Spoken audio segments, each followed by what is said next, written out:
है गाइज, आज हम लोग अध्ययन करेंगे रिमूवल ऑफ एडवर्ब टू। कहने का मतलब क्या है? रिमूवल का मतलब होता है हटाना, और हटाना किसको है? टू। कोई माना कि कोई सेंटेंस दिया है और उस सेंटेंस में TOO इस टू का प्रयोग है। इस टू को क्या कहते हैं? एडवर्ब कहते हैं। और ये टू अपने आप में निगेटिव अर्थ रखता है और उस सेंटेंस में से इस टू को हटाना है। तो आइए देखते हैं कैसे हटाते हैं। तो मैं आपको बाय स्ट्रक्चर समझा देता हूं, ठीक है? अब बाय स्ट्रक्चर समझाएंगे, देखिए जरा कैसे। सब्जेक्ट होगा, उसके बाद वर्ब होगा, वर्ब के बाद टू आया होगा TOO वाला, उसके बाद आपका एडजेक्टिव होगा या फिर आपका एडवर्ब होगा। बट याद रखें कि वह एडजेक्टिव या एडवर्ब हमेशा पॉजिटिव डिग्री में होता है। यहां से एक रूल आपको मिल गया कि टू के बाद आने वाला एडजेक्टिव या एडवर्ब हमेशा पॉजिटिव डिग्री में होता है।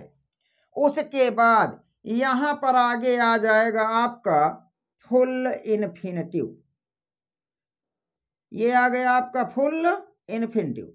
फुल इन्फिनेटिव का मतलब होता है 2 + V1। ये आगे और भी कुछ आ सकता है, नहीं भी आ सकता है। ये आपका एक सेंटेंस दे दिया। अब यहां से कहा कि टू को रिमूव करना है, तो यहां पर कहा जाए after removing to, after remove to. अब आफ्टर रिमूव टू, टू को रिमूव करने के बाद जो सेंटेंस बनेगा वो क्या बनेगा? तो यहां देखिए सब्जेक्ट है, सेम सब्जेक्ट यहां पर ला के रख दीजिए। यहां पर वर्ब है, सेम वर्ब ला के रख दीजिए। यहां पर टू है, इस टू को सो में बदल दीजिए। उसके बाद एडजेक्टिव या एडवर्ब है तो एडजेक्टिव या एडवर्ब ले आइए। ध्यान रहे कि वो पॉजिटिव डिग्री में ही होगा। उसके बाद अब आपको यहां पर लाना क्या है? दैट। दैट लाने के बाद करना क्या है? यहां से चाहिए पुनः सब्जेक्ट। तो ये सब्जेक्ट जो है वो इस सब्जेक्ट पर डिपेंड करेगा, पहले वाले सब्जेक्ट पर डिपेंड करेगा सब्जेक्ट। कहने का मतलब यहां कोई नाउन है तो उसके लिए हम प्रोनाउन यहां ले आएंगे। जैसे कहा जाए यहां मोहन है तो यहां ही रख देंगे, रानी है तो सी रख देंगे, मोहन एंड सोहन है तो यहां पर दे रख देंगे। कोई नॉन लिविंग थिंग है तो इट रख देंगे। इसके बाद अगर यहां कोई प्रोनाउन है, मान लो ही, सी, इट, दे, तो सेम उसी को उठा के यहां पर रख देंगे। प्रोनाउन में कोई चेंज नहीं है तो नाउन के स्थान पर यहां आने वाला सब्जेक्ट उसके अकॉर्डिंग प्रोनाउन पे आएगा, और अगर यहां प्रोनाउन है तो सेम प्रोनाउन को वहां रख देंगे। उसके बाद यहां पर ले आना है कैन या कुड। अब ये कैन या कुड डिपेंड करेगा इस वर्ब के टेंस पर। किस पर डिपेंड करेगा? टेंस पर। जैसा कि मैं आपको बता दूं कि टेंस हमारे कितने होते हैं? केवल दो, प्रेजेंट और पास्ट। तो जब टेंस हमारे दो होते हैं, प्रेजेंट और पास्ट, तो यहां पर देखिए जरा, कैन प्रेजेंट में है, कुड कहां पे है? पास्ट में। तो अब ये कह सकते हैं कि अगर इधर की वर्ब का टेंस प्रेजेंट होगा, क्या होगा? प्रेजेंट, तो इधर कैन लाएंगे। अगर इधर की वर्ब का टेंस पास्ट होगा तो इधर क्या लाएंगे? कुड, क्योंकि कैन प्रेजेंट को बिलोंग करता है, कुड पास्ट को बिलोंग करता है।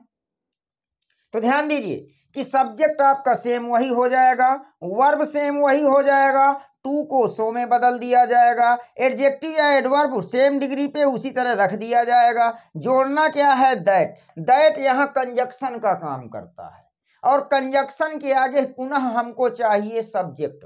और जैसे कि सब्जेक्ट चाहिए तो ये सब्जेक्ट डिपेंड करेगा पहली क्लॉज के सब्जेक्ट पर। जब यहां पर डिपेंड करेगा तो ये सब्जेक्ट यदि कोई नाउन है तो उसके अकॉर्डिंग यहां प्रोनाउन ले आएंगे, यदि प्रोनाउन है तो कोई बात नहीं, उसी को उठा के यहां रख देंगे। फिर हमें सब्जेक्ट के बाद लाना क्या? कैन या कुड। जैसा कि हम जान चुके हैं कि कैन प्रेजेंट में होता है, कुड पास्ट में होता है। तो उसी तरह से अब वो कैन या कुड डिपेंड करेगा फर्स्ट क्लास के वर्ब के टेंस पर। अगर वर्ब का टेंस प्रेजेंट होगा तो यहाँ पर कैन लाएंगे, यदि वर्ब का टेंस पास्ट होगा तो यहाँ पर कुड लाएंगे। चलिए यहाँ तक हो गया है। अब जरा देखते हैं थोड़ा सा और आगे कि इसके बाद क्या आएगा। अब इसके बाद आपका यहाँ पर है फुल इन्फिनिटिव। फुल इन्फिनिटिव ना, तो टू को हटाना है तो यहाँ कैन या कुड के बाद नॉट लगाना है। क्या लगाना है? नॉट लगाना है। नॉट लगाने के बाद ये जो फुल इन्फिनिटिव है इसको चेंज किया जाएगा बेयर इन्फिनिटिव में। किस में चेंज किया जाएगा? बेयर इन्फिनिटिव में। बेयर इन्फिनिटिव का मतलब क्या होता है? V1, और आगे जो होगा रख देंगे, नहीं होगा कोई बात नहीं। तो ध्यान दीजिए यहाँ पर हमें क्या करना है? Removal of adverb to. To को हटाना है। एक सेंटेंस दिया है उसमें टू आया है, टू को हमें हटाना है। तो सेंटेंस आपका टू वाला इस रूप में होगा, सब्जेक्ट वर्ब टू एडजेक्टिव या एडवर्ब पॉजिटिव डिग्री में फुल इन्फिनिटिव। आगे कुछ आ भी सकता है और नहीं भी आ सकता है। आफ्टर रिमूवल टू, जब हम टू को हटाते हैं तो सेंटेंस हमारा किस कैटेगरी में पहुंचेगा, कैसा दिखाई देगा?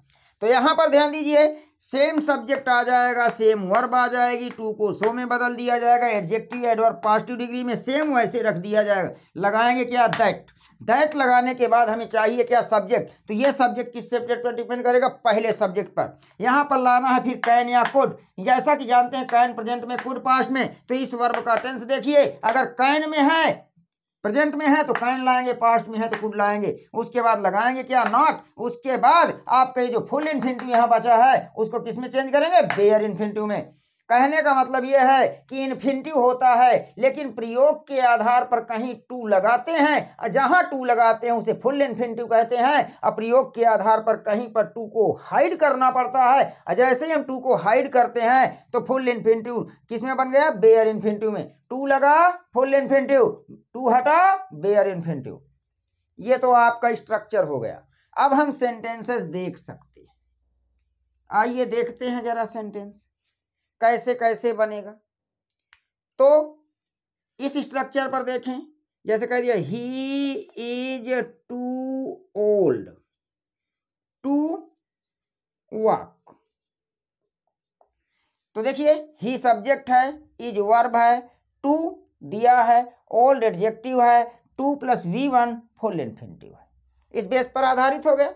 अब चेंज करने के बाद क्या बनता है? सेम सब्जेक्ट रखिए, ही। इज है इज, टू को किस में बदलेंगे? शो में। पॉजिटिव डिग्री को सेम रखिए। जोड़ेंगे क्या? दैट। दैट जोड़ने के बाद सब्जेक्ट चाहिए, तो सब्जेक्ट यहाँ ही है, प्रोनाउन है तो यहाँ पर ही रख दीजिए। इज का आपका प्रेजेंट टेंस में है तो यहाँ पर कैन रख दीजिए। जोड़ना क्या है? नॉट। नॉट लगा दिए। अब फुल इन्फिनिटिव क्या बन जाएगा? Bare infinitive. तो यहाँ टू प्लस V1 है तो यहाँ पर V1 आ जाएगा, वॉक। ये देखिए बन गया।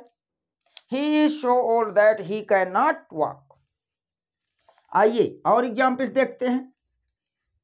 ध्यान दीजिएगा जरा कैसे कैसे स्ट्रक्चर्स अभी भी आपका बना हुआ है। स्ट्रक्चर्स में कोई प्रॉब्लम नहीं है, स्ट्रक्चर के अकॉर्डिंग चलेंगे यार, टू आराम से हट जाएगा, सेंटेंस हमारा कन्वर्ट हो जाएगा। जैसा कि मैं आपको बता दूं कि ये सेंटेंस जो ये रूल चल रहा है वो आपका ट्रांसफॉर्मेशन के अंतर्गत आता है।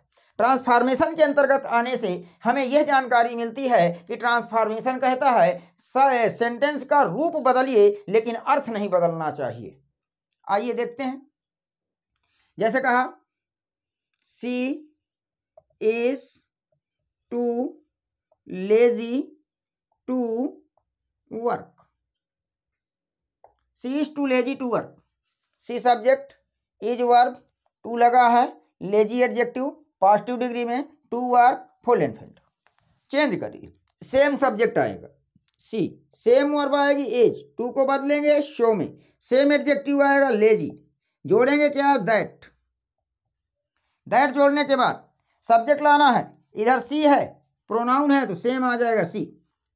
इज है, प्रेजेंट में है तो क्या आ जाएगा? कैन। जोड़ेंगे क्या? नॉट। उसके बाद फुल इन्फिनिटिव चेंज होगा बेयर इन्फिनिटिव में, बनेगा क्या? वर्ब। ये चेंज हो गया आपका। हम और भी एग्जाम्पल्स देख सकते हैं, तो आइए देखते हैं कैसे कैसे चेंज करते हैं। जैसे father was too weak to control his sons। ये आ गया। आइए सेम सब्जेक्ट लाइए, father, same word was, to को बदला सो में, सेम एडजेक्टिव वीक, जोड़ा क्या दैट, सब्जेक्ट चाहिए तो फादर के अनुसार क्या आएगा ही, क्योंकि नाउन है। उसके बाद वाज लगा है, पास्ट में जा रहा है, जोड़ेंगे क्या कुड, आगे क्या लाएंगे नॉट। उसके बाद फुल इन्फिनिटिव चेंज होगा बेयर इन्फिनिटिव में, आएगा क्या कंट्रोल, आगे जो कुछ भी दिया उसको लिख देंगे हिज सन्स। देखिए तो इस तरह से हम यहां पर आराम से चेंज कर सकते हैं। जैसे आगे आते हैं और एग्जाम्पल्स देख लेते हैं। टू को हटाने का बेहतरीन तरीका आपको मिल रहा है। आइए देखते हैं, जैसे the house is too costly to purchase. चलिए देखिए सेम सब्जेक्ट आएगा, क्या आएगा the house, same verb is, too को बदला शो में, सेम एडजेक्टिव कॉस्टली, जोड़ा क्या दैट, हाउस आपका नॉन लिविंग थिंग आया क्या इट। इसके बाद इज है प्रेजेंट में आया, लगाएंगे क्या कैन, फिर आगे क्या आएगा नॉट। फिर एक बात यहां ध्यान दीजिए, यहां पर आया कि जब आपका सेंटेंस क्या सब्जेक्ट आपका नॉन लिविंग थिंग हो तो दैट के बाद बदला हुआ सेंटेंस पैसिव वॉइस में जाएगा। अब पैसिव वॉइस में जाएगा तो क्या बन जाएगा, तो कैन के बाद जोड़ेंगे बी। अब परचेज का थर्ड फॉर्म होता है परचेज्ड। ध्यान दीजिएगा कि यदि पहली क्लास का सब्जेक्ट आपका जो है नॉन लिविंग है तो दैट क्लास में बनने वाला सेंटेंस पैसिव वॉइस में होता है। तो इस तरह से हमने कुछ एग्जाम्पल्स देखे हैं। मिलते हैं नेक्स्ट क्लास में।